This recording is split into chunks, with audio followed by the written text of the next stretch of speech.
Halo pemirsa, kembali berjumpa di Kawanua Info bersama saya Regina Mangge. Berbagai informasi seputar Manado dan sekitarnya hingga informasi mancanegara akan kami hadirkan untuk Anda.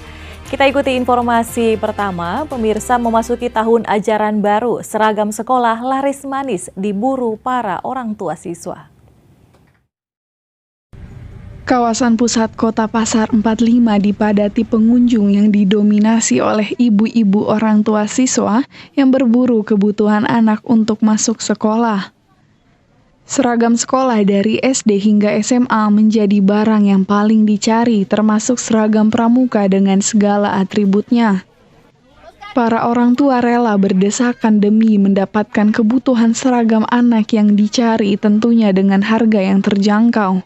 Kalau nggak semongkol dari rumah, pingsan di dalam. Beli apa semua yang dibeli ini, Bu? Itu cuma yang penting for besok, anak SMA toh. Jadi celana dan kemeja, dasi, itu yang penting. Karena kan masih mau tunggu pengumuman toh, di SMA 9, mau masuk reguler atau binsus. Jadi yang penting dulu untuk dari atas sampai bagian bawah. Itu, Meja. DP harga bagaimana, Bu? DP harga lumayan Murah? lumayan murah. Murah? Ya.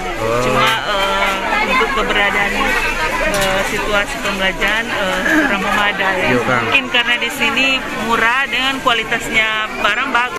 Para pedagang di Pasar 45 mengaku jika tahun ini terjadi peningkatan pembeli karena 2 tahun sebelumnya sekolah-sekolah tutup akibat pandemi COVID-19. Kalau ini Kang, nanti tahun ini baru rame Pak. Iya. Biasanya menjelang 2 tahun lebih Pak. Iya. Tunggu ada. Jadi begitu Pak.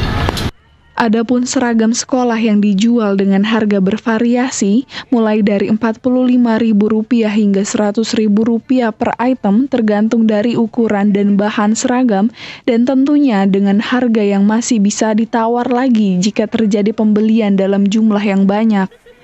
Paul Baole melaporkan untuk Kawanua TV.